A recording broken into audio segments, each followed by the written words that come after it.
Hello, everybody. Welcome to the United Stand. This is the Fan Forum. Burnley 1, Manchester United 1.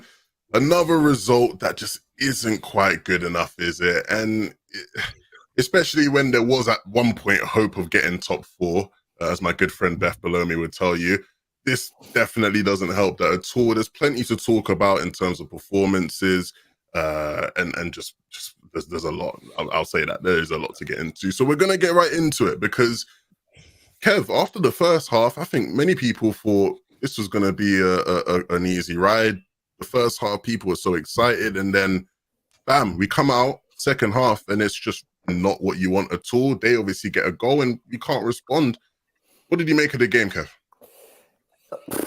Exactly as you say, mate. I think if the game would have finished at half-time, fair enough. I've seen enough from that first half performance. We created chances, and I'm thinking, great. Let's do it now for another 45 minutes, but just absolute typical of this team, whether it's mentality, I don't know. It's a bad time to concede a goal. Christ knows what Harry Maguire's at there. I'm sorry, but the guy is like he's got, I don't know, concrete slabs as boots. The guy cannot turn. He's not quick.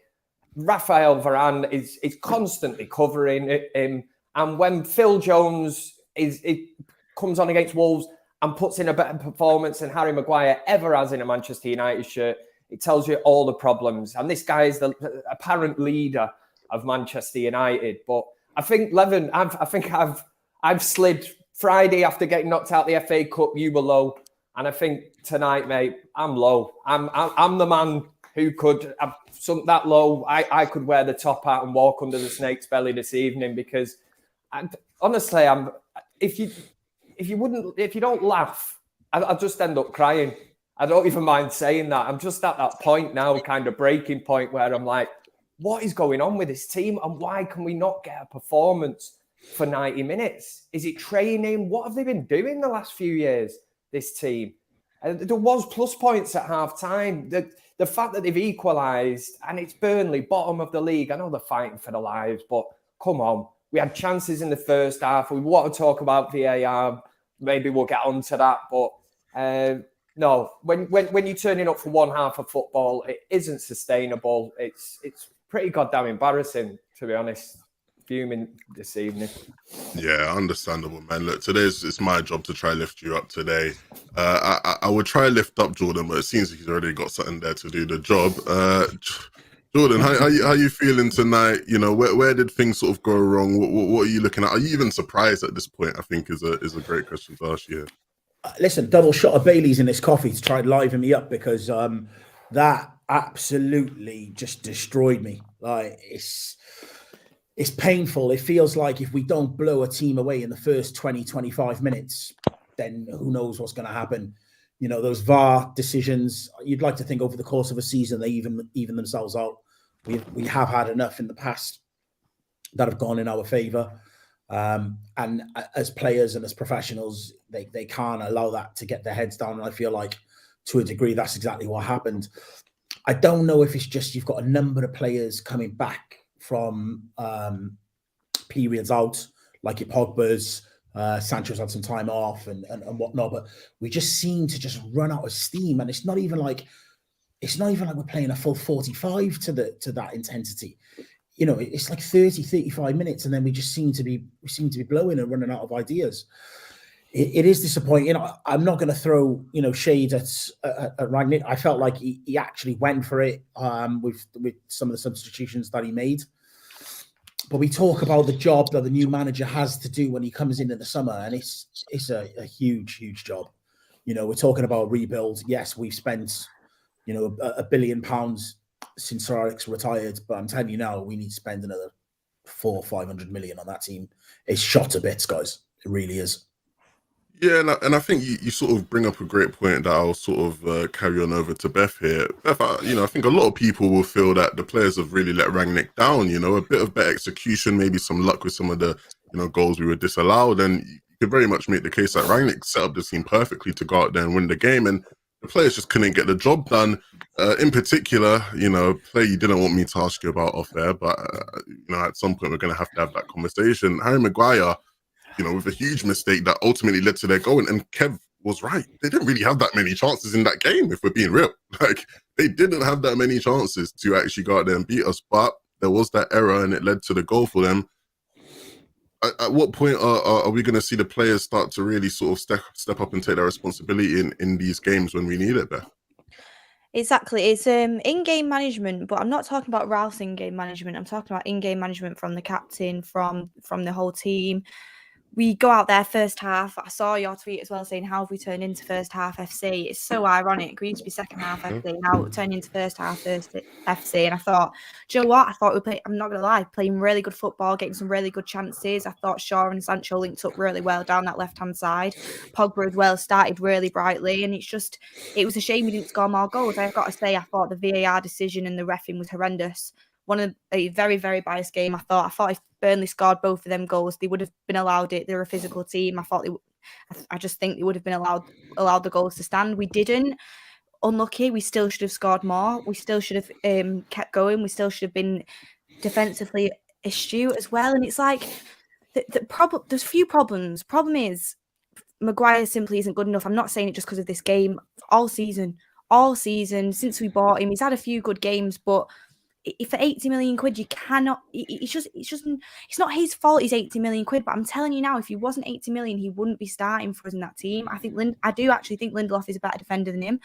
And you can talk about his heading ability and the fact that he can score goals off corners. He's only done that for England. He's never ever done that in a Manchester United shirt. And for me, just the way he got beat for that goal, it was shocking, and we've seen it time and time again. It's not the first time as well. And then you've got Rashford on the right hand side, who's a left hand sided player, and Sancho's doing so well on the left, and I feel like it doesn't, as attack isn't balanced enough. I really don't think it is, and it's just a few things like. For me as well, people switching off in the second half. Burnley looked like they wanted the game more, just simply. I thought seemed like they were fighting for every ball more than we were, and it seemed like we ran out of steam. It seemed like the fitness went. I think fitness needs to be massively worked on, and I think game management, that Burnley are going to come out and they're going to throw everything at getting a goal in them first 10 minutes after the first half. They've got to try and equalise. Manchester United should have come out. They should have manage the game, and we should have kept going, trying to score more goals and keep the same tempo up. We let Burnley back in, we let the crowd on our backs, and I think it's not a coincidence that time and time again this keeps happening to this Manchester United team. In-game management, switching off. It's like, I thought Shaw had a great game going forward, but defensively, again, some lazy stuff that we see from him. And it's like, when it was offside, it's been a few times now that's happened. You've got to keep switched on. You've got to keep concentrated. And I'm not blaming anyone individually, but Harry Maguire, for me, massively at fault. And how many times have we said that this season? It's frustrating. Yeah, some great points there from Beth. And I think, continuing on this sort of Harry Maguire conversation, I think the big problem that a lot of us fans have is that when the going gets tough, he seems to be one of the first people to start looking a bit wobbly, right? And I think that's an issue. Ralph in his post-match press conference talks about how we lacked aggression, right as we came out from half-time. And that in itself is quite worrying. Kev, is this something that you see as being a mentality issue? What do you see as being the problem here? Because, clearly the right instructions there from the players, from Ralph at least, but, there's not that right application when needed.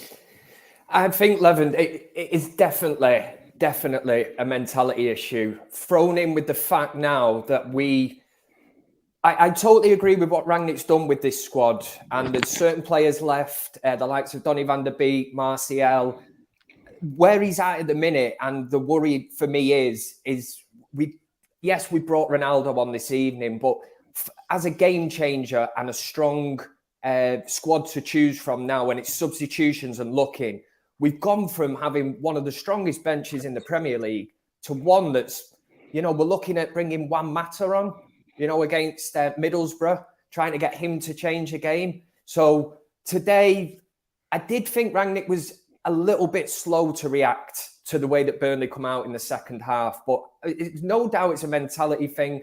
And I think there's too many players at Manchester United who we all know will be leaving in the summer.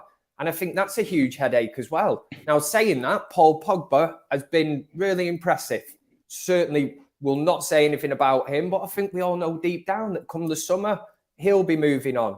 Cavani starts the game today, another one. He's going to be gone in the summer. You could say the same about Ronaldo, really. His body language, you know, there's rumours that he might go to PSG in the summer. We couldn't have foreseen what was going to happen with Greenwood. I've mentioned 4 or 5 players there, and that's without mentioning what we would class as the deadwood, the supposed deadwood at Manchester United. So I think there's going to be a max exodus at Manchester United this summer. And it worries me because some of the top players are going to leave for absolutely nothing. Lingard, again, another player that's come on, had his troubles at Manchester United.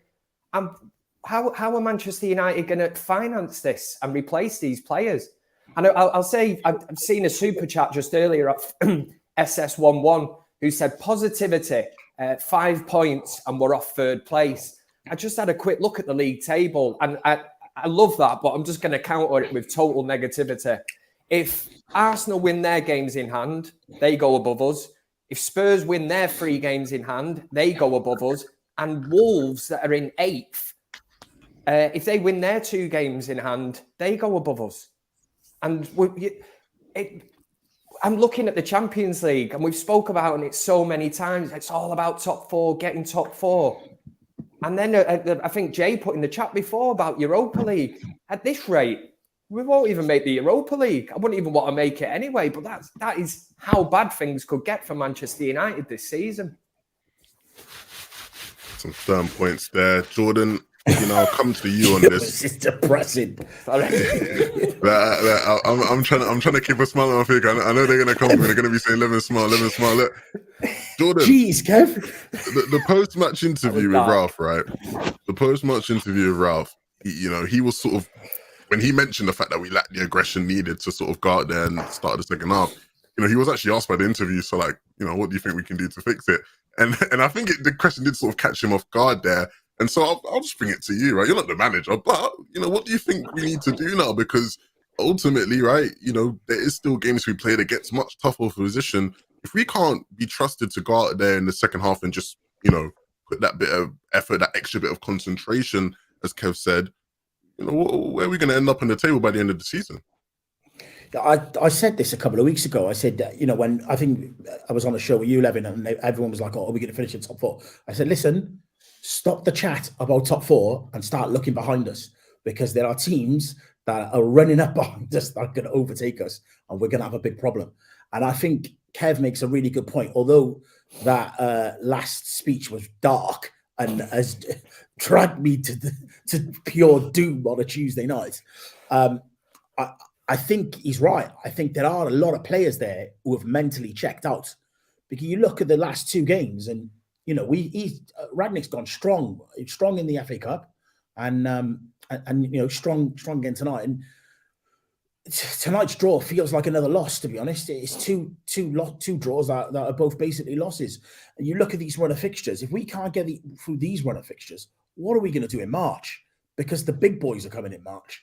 And if we can't nick a result against bottom of the league, then yeah, we've got a whole world of trouble. And you just hope that, Ragnick can sit these players down and remind them of why they signed for Manchester United and what it actually means. And the fact that they are letting us down. That those players on that pitch, you can talk about, the owners and not signing a CDM and all that jazz. None of that's got anything to do with it. That starting 11 today should have put Burnley to the sword. That's the bottom line, and it's very easy. I'm seeing people in the comments saying, Ragnick's that. This isn't on the manager. This is on the players. And, going back to what, other people said about the players under Mourinho and under Ollie and, the Ollie ins, Ollie outs, and people saying, it's the players. It is. Well, look, how many more managers are we going to keep flying through? These players have got to look at themselves. And this is what I'm saying. In the summer, the next manager that comes in needs to seriously move some of these bodies on. And just a point on Maguire.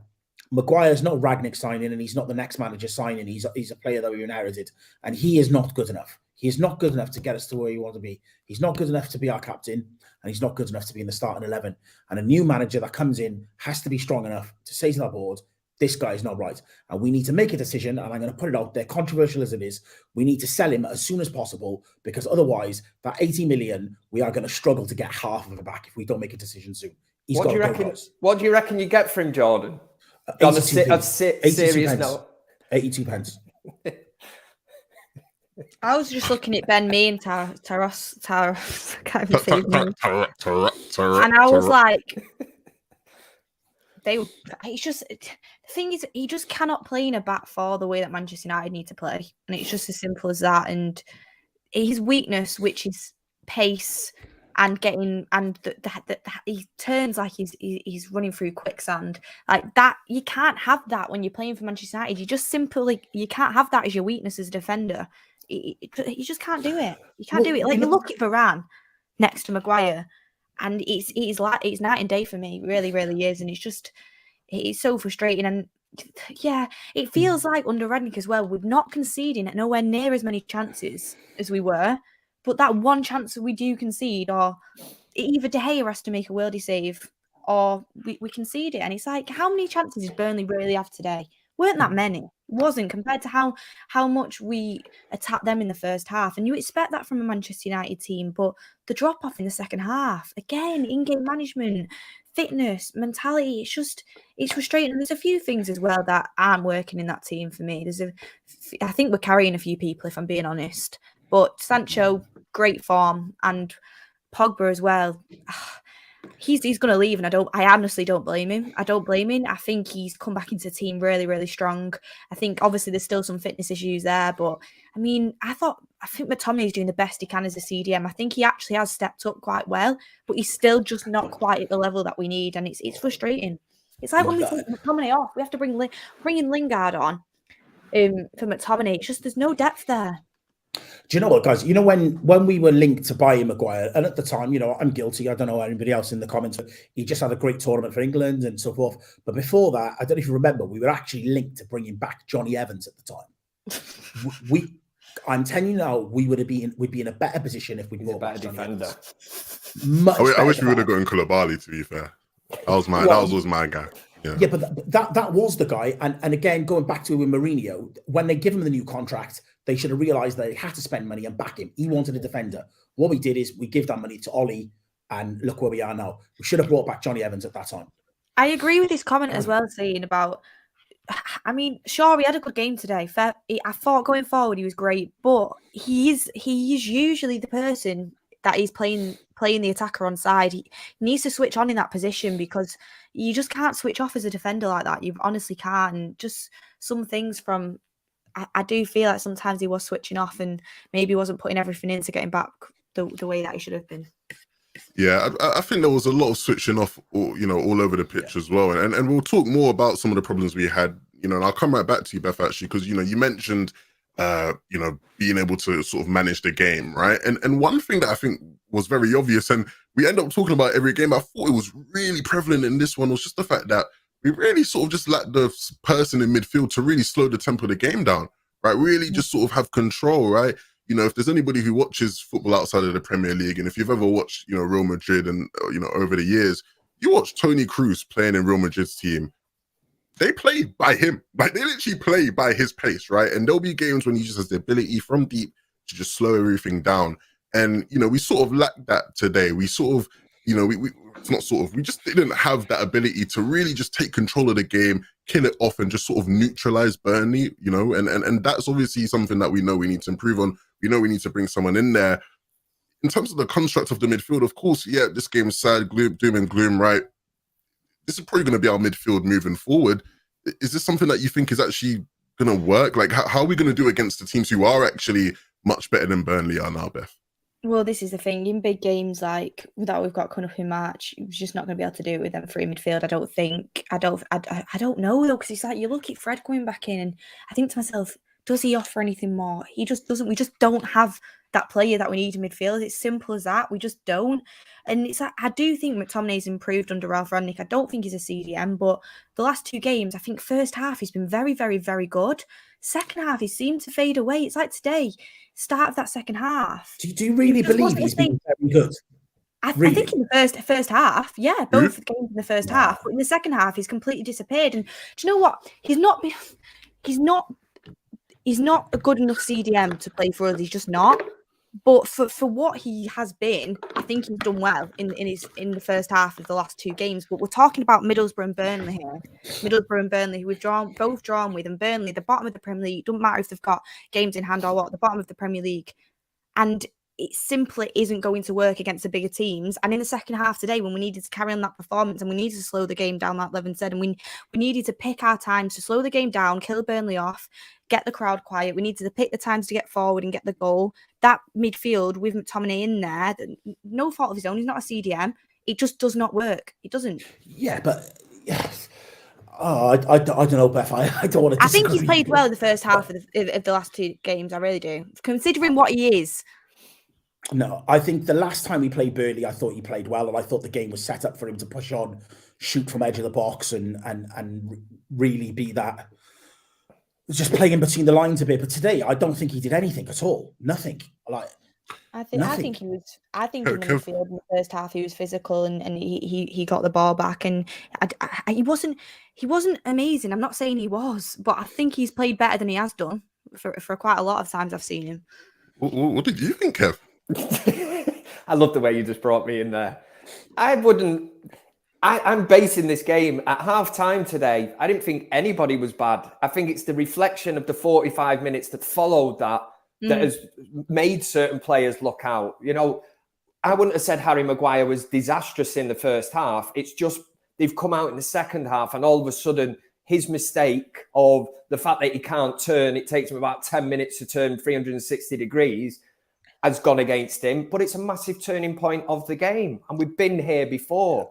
McTominay, first half, I've got no problem with McTominay. Stay in your lane. I thought, to be honest, it was working quite well. Did Burnley get any chances through the midfield due to him? Well, they didn't have a chance in the first half, did they? Not a single shot on target. So you look at the statistics at half-time, possession, United have had, 7 attempts, 4 on target. We've had 2 goals ruled out. We'd scored 1. So from that point, I'm looking and thinking, maybe we're close to this complete performance. But what does Kev know? Do you know what I mean? Next minute, they're coming out at half-time, 1-1. And then the performance starts. And we know for a fact, you know, that Dyche has been in at half-time with the old grainy voice, giving him the riot speech, where Manchester United don't seem to respond to that. He's probably gone in, get straight at them, lads, get out there, second half, you know, get amongst them. And they did. They got in our faces. Yeah. And they knew that the likes of Pogba and Fernandes, who, again, I think McTominay, stay in your lane, sound, he's in the middle, break up play. When you've got 2 ballers like Bruno Fernandes and Pogba in midfield, he can just do his stuff. You know, don't over-elaborate or anything. Give it these 2 lads because they can pick the passes and do that stuff further up the field. And it does work, and it's refreshing in a way because none of us want to go on with this seeing Fred and McTominay and playing teams at home where we're supposed to be expected to win and come out playing great football when we're playing 2 number 6s, when we don't have to. And it's proved to an extent up to half-time this evening that Fernandes and Pogba can play together. A lot of people have said, no, they can't play together. Second half, they've come out with a game plan. They've got in Pogba's face. You've seen the one in the second half where Pogba launches his glove on the floor. He's fuming. The guy was literally trying to take his shirt off before the game had even ended, trying to swap shirts with him. And it happened a good few times, didn't it? And the likes of Fernandes, that's a game plan, that. Burnley are notorious for that. And United have just reacted really badly to it, I think. They should have created more chances in the second half. Unfortunately, they've let that kind of the dark arts of football of Burnley get to them. And the game kind of fizzled out. Yeah, my 2 cents on McTominay, if anybody cares, is I don't think either side's particularly wrong here. I just think it's a combination of both. Where in the first half, McTominay wasn't amazing, but like Beth said, he wasn't bad. Like, he wasn't disastrous by any means.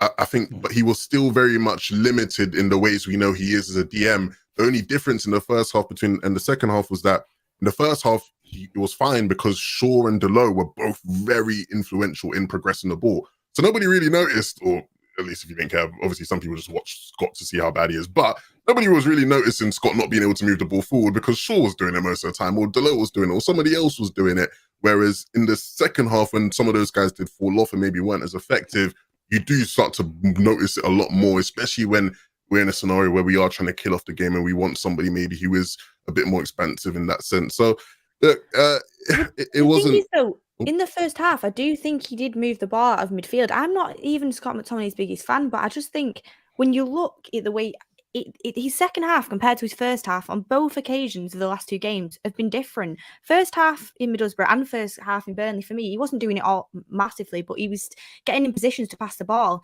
Second half today, it seemed like he was just glued to a man and not asking for the ball out from the back, and I don't understand why that was happening. I don't understand why he changed his game like that, in my opinion.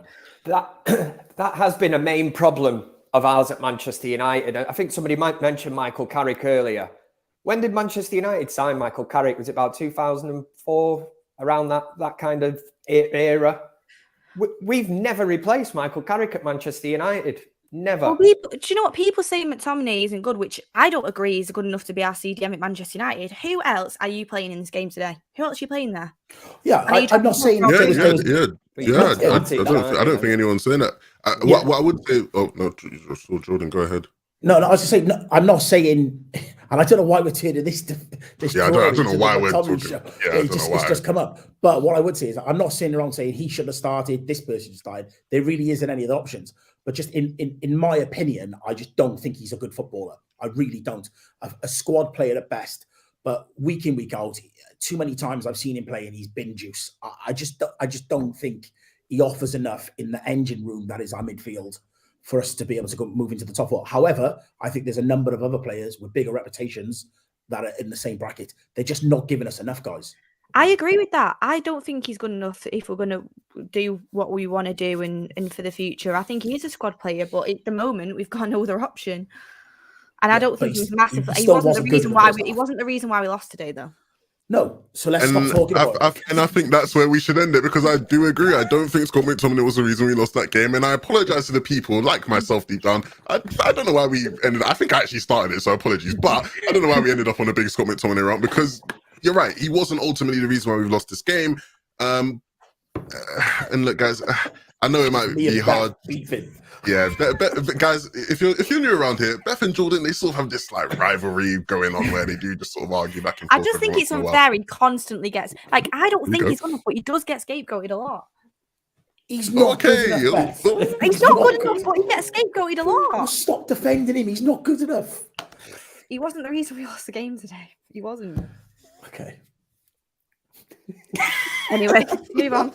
All right, so guys, look, as much as the result is really frustrating, and there are some more things we can talk about, and I'm sure we'll weave them in many ways, there were aspects of that performance in the first half especially, and look, football's played in 90 minutes, trust me, I know, but there were aspects of that first half that I think were positive and things that we will have to take into our future games if we have any chance of beating some of the better teams.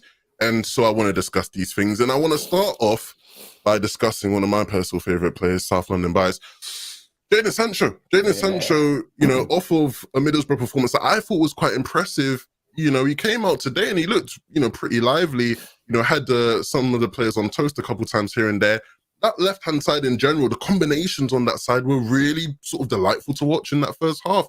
You know, Shaw, Pogba and Sancho on that side, you know, were really quite effective, and it, you know, was something that I think we haven't seen, you know, much of, and something we definitely want to see more of.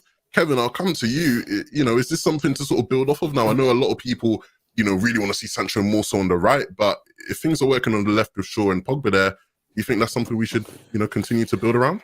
I'm glad you mentioned Jadon Sancho, because we're going to say I think he's definitely one of the positives you can take from a 1-1 draw at Burnley. Now, you can put it's a cold Tuesday night at Burnley and all that. He's gone there this evening, and I go as far as to say it's easily the best performance he's put in a Manchester United shirt. That was the Jadon Sancho that played for Borussia Dortmund for me. For what I seen of him in a Dortmund shirt, he was running at players, used the ball really well. And again, at half time, it's just a shame, you know, football's not 45 minutes long just tonight, because we'd have won. But it's the reflection of the full 90 minutes. But even throughout the game, up until the end, Jadon Sancho used the ball well, interchanged, very rarely give it away. And one thing I've felt we've never, ever got from the likes of Rashford or Greenwood is tracking back. and Greenwood trapped back today. Ricky would have been proud of him. He certainly put in a performance of where he was getting back. Are you on about Sancho. Rashford or Sancho? Sancho, sorry. What did you say? You said Greenwood. Oh, no. No, Sancho. And no, you don't get that from Greenwood. My man around there. Yeah, sorry.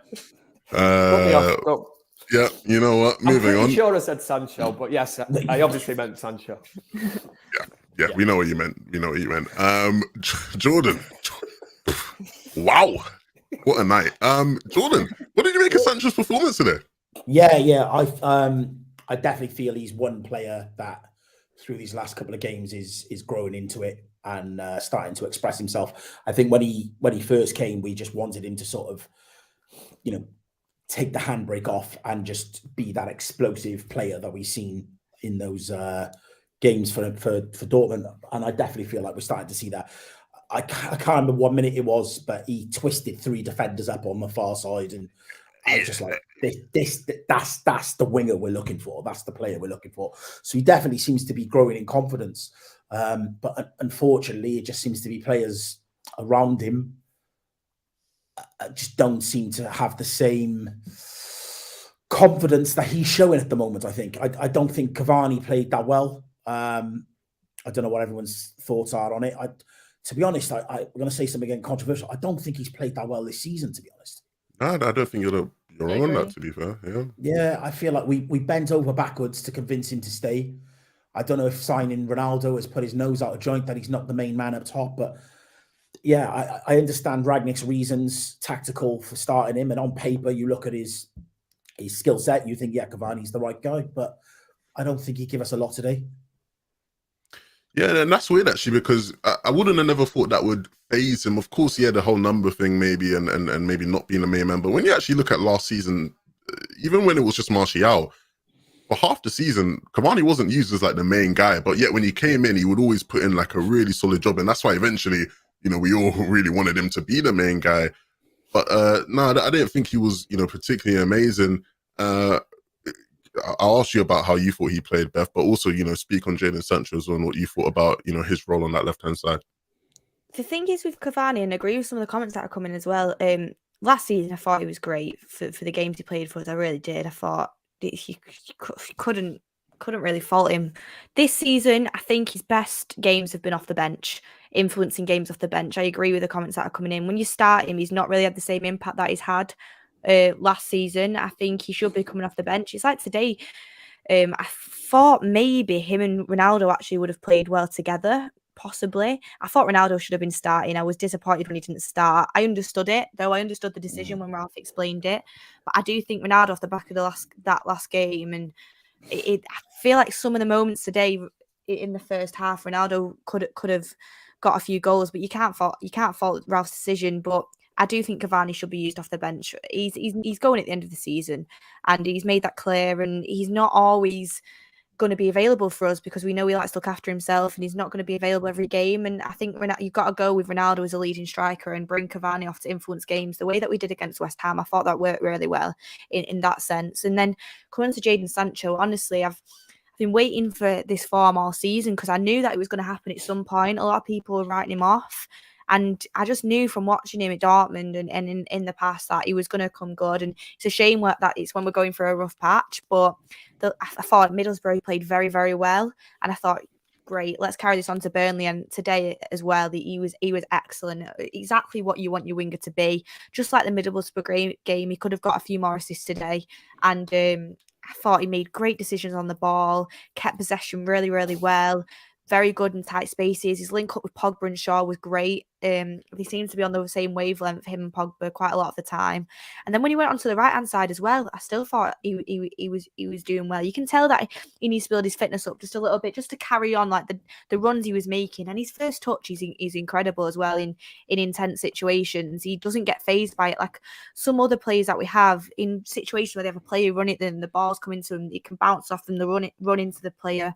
He's so calm on the ball, and that's something that we've not had from our forward players a lot at all. And I think he just brings something really, really different.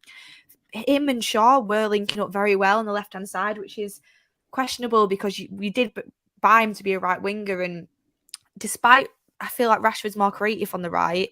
He's better on the left. So it's like you have this predicament again of what's going to happen. And again today, I think the last 2 games you can see the difference in. I'm not trying to compare our players, but if we had 2 Sanchos on each wing the last 2 games, we would have been a lot better off, in my opinion. I'm just waiting for Rashford to get this form back up, and it's not helping, this position changing all the time. And I think one thing about our attack is it's still not everyone's getting involved, not everyone's playing at a consistent level, and but that's all I'd say on that. But I think Sancho improving is massive for us, and we need it as well. We need him to step up for the second half of the season. Yeah, we'll talk about his counterpart on the right-hand side, Sir MBE, Dr. Marcus Rashford. But I do want to say finally on Sancho, look, under Oli, we knew we needed more ball retention in our attacking line. We thought Sancho would be the person to do that. He's come in and he has finally started to do that in these past couple of games. And hopefully we can see him continue that. And again, like you mentioned, Beth, the relationship between him and Pogba was really fun to see. And they seem to, sort of get along really well on the pitch. And hopefully that translates to some quality moments for us moving forward. On Rashford, though, Mr. Jordan, look, I don't know if my take here is going to frustrate people, or maybe people disagree, but Rashford was too shoot first, right? I think everybody will acknowledge that. Way too shoot first in that game. There were plenty of chances where if he just wasn't shoot first, he probably would have, been able to create a couple goals for us. But actually, that's a good sign to me in that he was getting into a lot of great positions in that game where you do think to yourself, okay, now if next game you just tell him, Marcus, stop shooting there and just cross it or pass it in next time, maybe we'll have something decent out of him off that right wing. What did you make of, Marcus Rashford's performance off the right, and do you want to see him continue to play there? Yeah, interesting. I think the thing for me with Marcus is that the one thing that's always let him down is his decision making, whether he's been in form or out of form. Games where he scored 2 goals, he could have scored 4. He is very shot happy, and he doesn't make that killer pass when he could make that killer pass. I still feel like he's better off from the bench once a team like Burnley is tired. He comes on with that explosive pace and can stretch teams. But, Ragnick clearly likes to utilise his pace and start him. I don't know. I was always frustrated with Martial, but in hindsight, I'm looking at it, and Martial probably should have had a run of games under Ragnick and seen what he could have done if his heart was actually in it. I don't think he actually played that badly today, but yeah, again, his decision making just continually lets him down. And if it was as easy as showing him a DVD of this game and saying, "Look, on this occasion, you should have passed, you should have done this, should have done that," but he's repeatedly made the same mistakes over the last 2 years. The difference is where those shots were hitting, the last man or the post or whatever, they were going in. So his stats, his assists, and his goals sort of scrubbed out the fact that he was making a lot of bad decisions. Now, because he's not getting the goals and the assists as much, it just looks worse. The chat is telling me to keep an eye on Kev, so guys, I will be watching out for Kev. I don't know what he's been playing at, but I'll keep an eye on him. Beth, what are you doing, Kev? I don't know, but the chat keeps saying, Kev, stop. So I don't know what Kev's doing, but I'm going to keep an eye on him now. Would you keep playing Rashford on the right? What did you think of him? Do you think if he does sort of tone down the shoot first thing, the right-hand side role can be something that works for him? Are you asking me? Yeah. I didn't know if you said Beth or Kev. Do you know what? I had a feeling it's weird with Marcus Rashford because I don't actually like his best position. You would say it is on the left, but we've seen games previously, not today, because even though he's on the right, we're still finding ways to get his shots off. We've seen in the past that on the right he seemed to pass the ball more than when he's on the left. In the left, he likes to cut in and shoot. Today he was just shooting still, even though he's on the right. I do think when push comes to shove, his best position is on the left, and I think Sancho does need to move on to the right. But do you know what? Marcus Rashford is one of them players. Every time I watch him, I really want him to do well. I really want him to be that player that I feel like he's got the potential to be. But it feels like it's been an age now where his decision making has just been very poor, and it's not good. It's not, because he's got attributes. He really does. And I think today he was better than the last game, but I still don't think he was good enough today. I've got to admit, I think a lot of times he should have passed when he did shoot, and I think in possession, in tight spaces, wasn't great for me. He gives the ball away quite a lot of the time.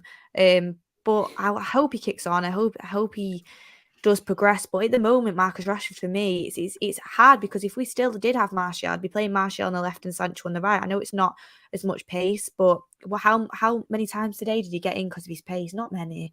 Didn't really create anything for us. And I would have had Rashford coming off the bench, but in the future, I would like to, if we are going to keep playing with Rashford and Sancho, which I do think is our best wingers. I do think Alanga's got a lot to give, but starting him now game after game for that, I don't think it is in his best interest. I get why Ralph Rangnick is starting Rashford, so I would put Rashford on the left and I would put Sancho on the right. But after seeing Sancho link up with Shaw, it's like, do you really want to take that away? But I do think Dalot and Sancho could have that relationship as well if they build on it, because I thought Dalot, his crossing massively needs to improve, but the way he was skipping past players and making runs into space, I thought that was really promising from him. But I would have Rashford on the left and Sancho on the right when it comes down to it in bigger games. But Rashford really, he needs a session where he looks at how many times he's making these wrong decisions, because it's really costing his game. It really is.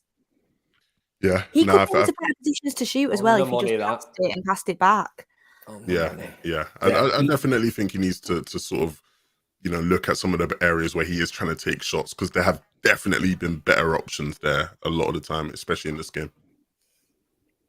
Jordan, I thought you were going to say something, but no, I'm just saying I don't feel like he's going to develop any more than where he's at, guys. He's been doing it for however long. Like that is him. He's just got very bad decision making. That's just it. I'm just wounded, guys. I'm absolutely understandable. I'm broken by it. It's painful. It's all right, man. Just take a couple more sips, from bro. all angles. You'll be all right, bro. Just a couple more sips of the coffee, and you'll be good. Guys, look, okay, we've had the sensible conversations now. Can I just say, why did the Varane goal not count? Look, we've not done much from set pieces, yeah. We've not done much from set pieces, but that was a well-executed set piece for once. I don't want to say props to Eric Ramsey, that might be a bit, patronizing, but finally a good set piece, and it's disallowed. Look, my personal opinion is, in general in football, if a goal is cool, you should just let it count, regardless of whether rules are broken or not. What did you guys think of us finally doing something from a set piece? And were you excited about that? With Varane getting a goal or whatnot? I don't often agree with a lot of what Beth says, as I'm sure you know, but I do feel like she's hit the nail on the head where she says if that was Burnley, because they're not known as a physical team, the goal would have stood. Yeah. No, 100%. I feel you on that. I think it is really frustrating because, when I've watched other teams are starting to do more of those sort of like blocks, very similar-ish, not the same to like in basketball where like teams will screen players and whatnot. But regardless, we didn't get it, and hopefully Varane will be able to get his first goal for United in the next game against Southampton. And speaking about that next game against Southampton, Kev, what are you doing going into that game? Anything you're changing? What would be different from, the team of today to the team of Saturday, I think it is? Oh, great question. First half performance. I mean, I would probably bring Ronaldo back in. I wouldn't say... I'm a big fan of Cavani. I think you would probably start Ronaldo instead of Cavani. Sancho picks himself, and then we can argue about the form of Marcus Rashford, but we're at the point where you sort of look and go, well, who have we got to come in? Who have we got to come in and replace him at the minute? And that is one matter? I don't know. Harry Maguire wouldn't be anywhere near that first team for me, but I think we all know he's going to get chosen. As Beth rightly said earlier, it's all to do with the 80 million fee. I do not agree with it one bit, but it's happened with the previous manager. It's happening now. It's almost like we've spent 80 million on him. You're going to have to find a place in the team for him, because I don't see anything else to suggest why he should be in that team. And regardless of whether he's a captain, I think he's made a big error this evening that's cost us. And we're sort of going back to the old era, aren't we? He's got the captain's armband around his arm, so it's almost like he's untouchable. It shouldn't be. I always said Rangnick's one of the first things he should have done when he come into Manchester United, chose his own captain. Don't just stick with that. Pick somebody else with a better personality, who's stronger, a leader, somebody that others are going to look up to for inspiration. Because from what I've seen, I don't think any of them would be looking up to him. But Luke Shaw gets back in that team for the weekend, definitely. And yeah, Veranda, pretty much the same. Pretty much the same, I would say. So Kevin's team's probably looking the same, minus Maguire probably, and that's about it. Jordan, you going anything different anywhere? Obviously, Ronaldo back in as well, I think Kev said so. Yeah, I agree. Ronaldo back in. For me, I think Maguire needs to be dropped. He needs time out of it. And I agree with what you're saying. It's the price tag is the reason why he's getting picked. But it's a fine line because, like I said earlier, if we don't sell him soon, he ain't going to be worth anything because he just keeps getting fouled out. Cavani dropped, and Ronaldo definitely brought back in.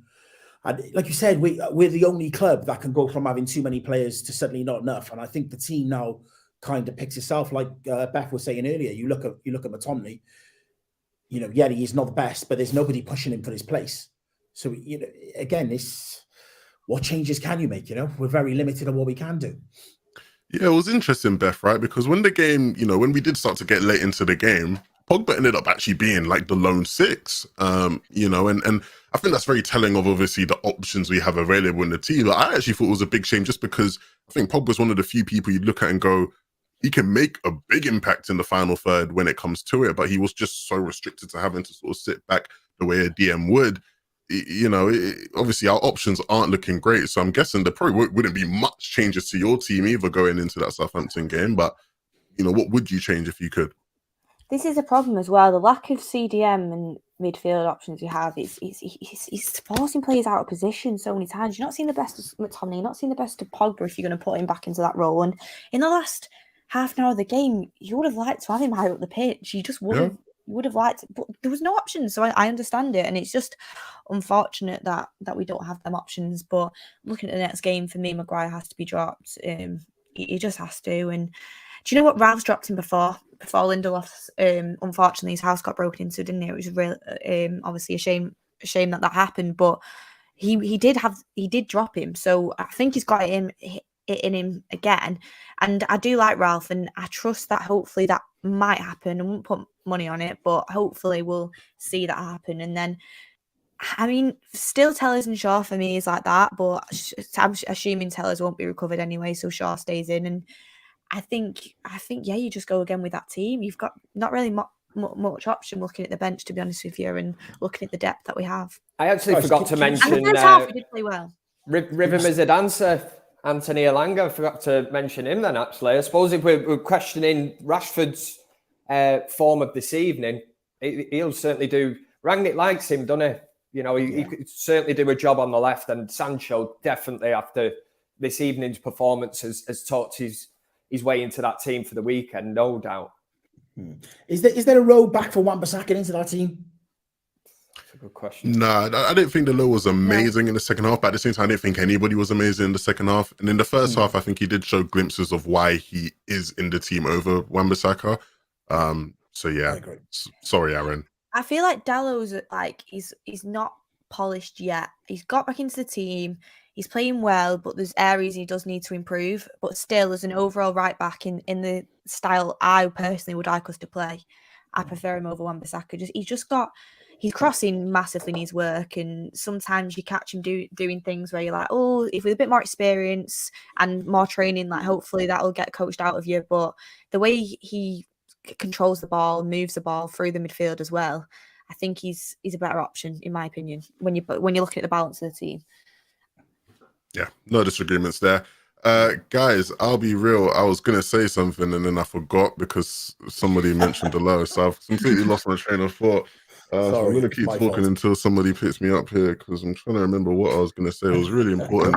Somebody help me here. You're Somebody talking help me. about Somebody what we help me. think will happen next game, Levin. You know, No, you know. I was going to move it on, Beth. I was going to move it on. That's it. The other thing is, it's a Saturday morning kickoff. They scared the life out of me. Half 12. Every game scares the life out of me at the moment. They're like Yeah. proper. I don't They're as bad actually as a wanna Friday go night there. game. They're weekend ruiners. They are.